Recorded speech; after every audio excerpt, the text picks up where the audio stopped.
LeBron Raymond James Sr. I've said this before. I want to be on record saying this. Your story is the greatest story in American sports history. Single mom, teenage mom, Akron, Ohio, father figure not around, no siblings, blessed with the greatest athletic gifts we've ever seen inside of a basketball teenager, handed $100 million at 18 years old, the expectations of being one of the greatest players of all time, and you have exceeded every single expectation that was set for you. So this ain't no video that's denigrating LeBron or, got the LeBron Jordan debates and all that. I ain't in all that, okay? Me and you the same age, both born in 1984, both from the Midwest. I got family all up in Dayton and Columbus, you from Northeast Ohio. So I've watched you every step of the way, literally. So I'm saying this from a trained eye, not some groupie fan. You are one of the few basketball players I've seen that every single time you hustle, you're rewarded. You hustle on the offensive end,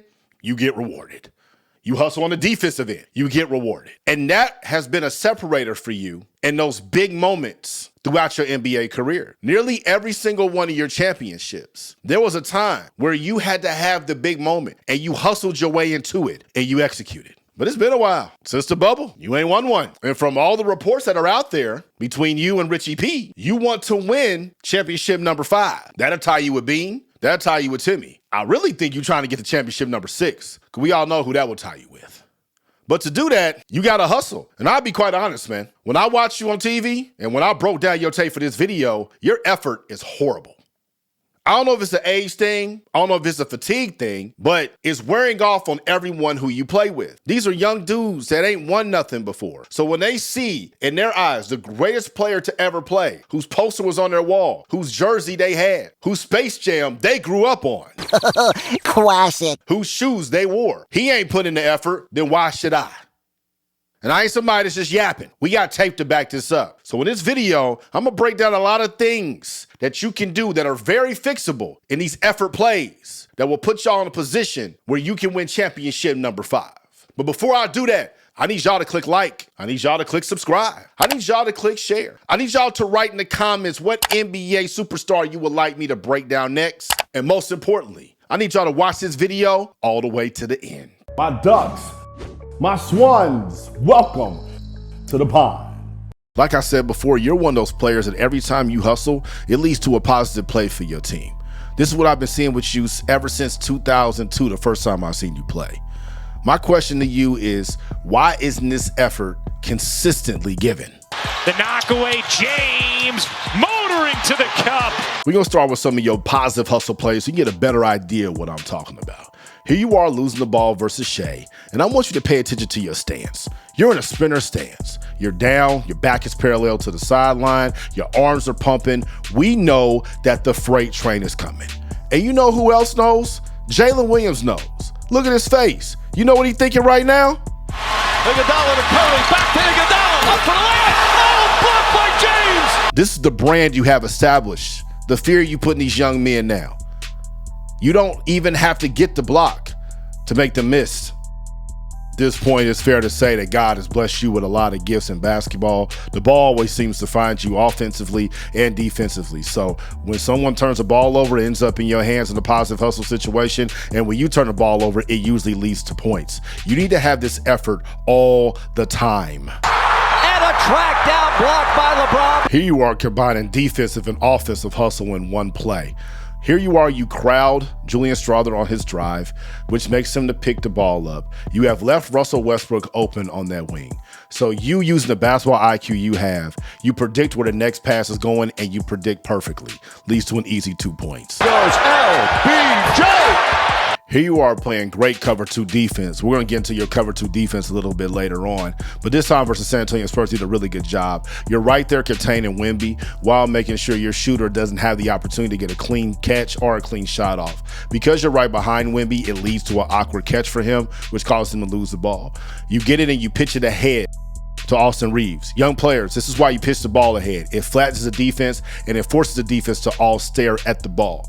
Once you do this, LeBron, you make it into a give and go situation. Cut down the middle of the paint, give HB a nice little push, get a little easy mid-range pull up. Positive hustle.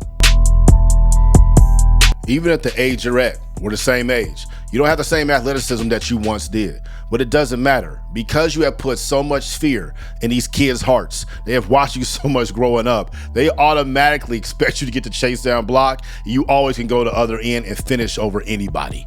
Do it.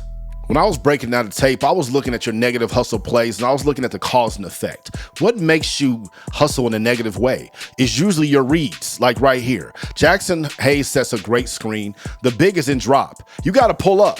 Those driving lanes are already concealed, but you go in there anyway and almost turn the ball over. Here you get the defender to bite on his pump fake, and I want you to look.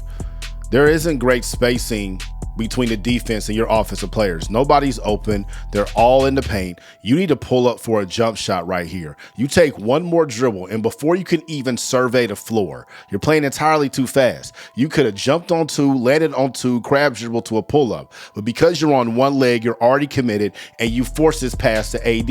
And let's look at the negative hustle. Let's look at the lazy hustle. The ball's on the other end of the floor. Where's LeBron? Here you are with a massive athletic mismatch with Zubac on you. You got two options here. Sidestep to your patented three or attack his top foot and drive to the nail. You see where Kawhi and James Harden are. It's crowded down there. I would love for Luka to be over more to the break, but he's used to hovering the ball. What do? Drive, throw the lob, slow to get back. Here's another bad read of yours. Y'all got the Cavs in a scramble situation. You know the ball's coming to you. Brother, when you get this, you got to pull that. I've seen you pull up from the logo. That has to go up. George's Niang is closing out on you. It has to go up. But what do? Bad read, bad drive, bad pass, bad body language.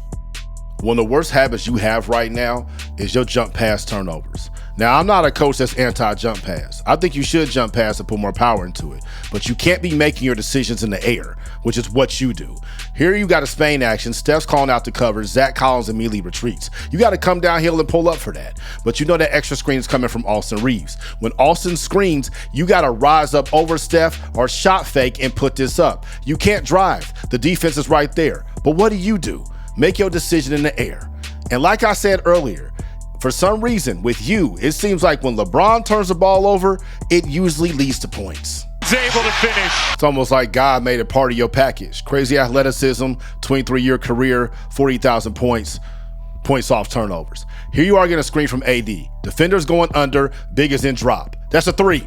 Has to go up. Has to go up.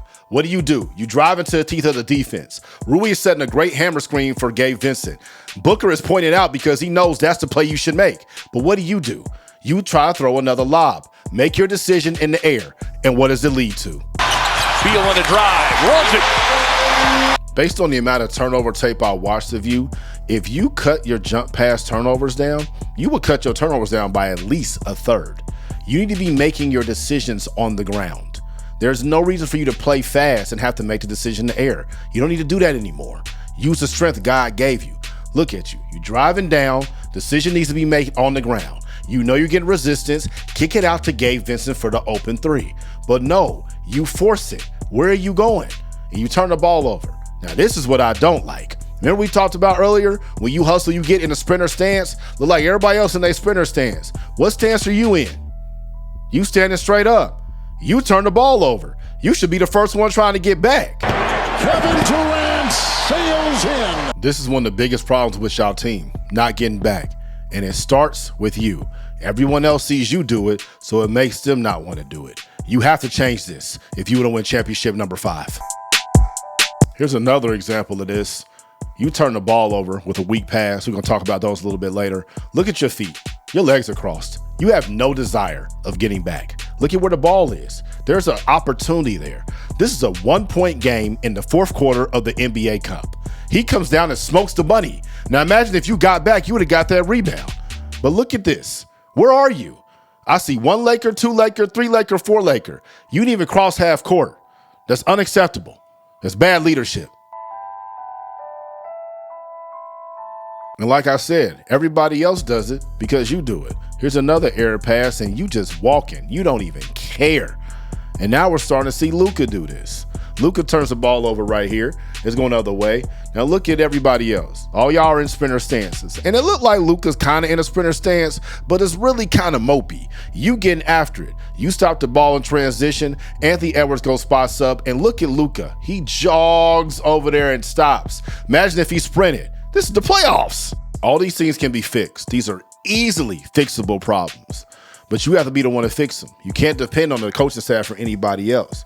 Another thing you need to fix is these lazy passes. You throw way too many lazy passes, careless turnovers. Look at this right here. Bones Highland beats the first line of defense.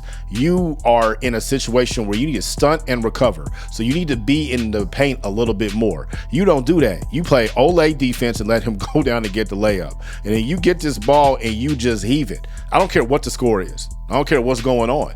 That's just not good for the culture of the team. And look at Jared Vanderbilt. You can tell he want to say something. Or maybe he was listening to you. What is there to say? You threw a bad pass. They're all watching you. I don't think you're playing with anybody that's won a championship. I could be wrong, but they need the guidance. They need the leadership. So everything you do, they're going to think it's championship habits. And you know these aren't championship habits. Here you are right here. You get double team, come across half court, then you're going to post up on the keel. You survey the floor. This is what I'm talking about. You play too fast sometimes. Hold the ball and make Nas Reese commit. You're going to get a defense of 3 seconds. You're going to flood over to the green box, or you're going to go back to Jackson Hayes. But because you dribble, he gets to come over and you throw a horrible lob. You know, if you cut down on your jump pass turnovers and your lazy pass turnovers, you will probably cut your total turnovers in half. How many less points would the other team score if you, LeBron James, cut your turnovers in half? Here you are trying to make this post entry to AD. Why are you falling backwards? There's no reason to do that. You got Jared Jackson on you. He's a good defender. So now this allows Luke Kennard to come over and commit because he knows if you don't throw it, you're going to travel. That's exactly what happens. 6 rebounds. Turnover by the Lakers. They're 15. I know you play a lot of Madden, so I'm going to talk to you in football terms. You lock into receivers too much. Those guys don't be open. That DB is there. That linebacker is there. You got to throw check downs. Throw it to the flats. Quit going for the deep ball. Quit going for these post and corner routes. Here you are getting pressured in the pocket, which allows the safety to come over and get to the middle of the field. He's going to contest this at the rim. This is going to be Jaren Jackson Jr. Once he gets that, we're going the other way. Now, this is the difference between football and basketball. You got to play both ends. Bad closeout, blown by, dunk, pick six. And flushes it. Here you are playing cover 2 on the backside, and you get a little bit antsy. You're more concerned about taking away the three-point shot in the wing as opposed to three-point shot in the corner. You're the back line. You're the safety. This leads them to get a wide open 3. Great. McDaniels corner 3, rattles around and drops through. Here's a play only a trained eye would see. You do a really good job with cover 2 right here. You're right at the elbow. You got the corner and the wing covered. At this point, Rui has to sprint, and I mean sprint, to that corner 3 to take it away. But obviously, he hasn't been taught that. He jogs over there, and they get it anyway. 3, took it. Nice shot by Mike Conley. Right here should have been a stunt and recover. You should have stunted to Julius and recovered back to Nas, but it looked like your feet were stuck in concrete. This is an issue with y'all. Right here, you do a really good job with the stunt, and let's look at you. As soon as you stunt to Julius, look how deep you are. You're in that athletic stance. That forces him to pick the ball up. You're going to retreat back and recover to Rudy and take that away. But because effort is not emphasized and demanded, look at what happens. He gets an offensive rebound, put back. It starts with you. It rubs off to everybody else. And I know that's not fair, but you know it ain't been fair since God gave these athletic gifts. You always going to be the best player, and you're always going to be the leader. So when you ain't hustling, when you ain't stunning and recovering, when you not closing out on shooters, it rubs off on everybody else too. Here they are running baseline out of bounds play, and you got to cover too. This time you got the front of the rim, and you got the corner. You're the shot blocker. Look at this lineup. No one else going to protect the rim. You're staring right at Nikhil. And what do? Give up a layup.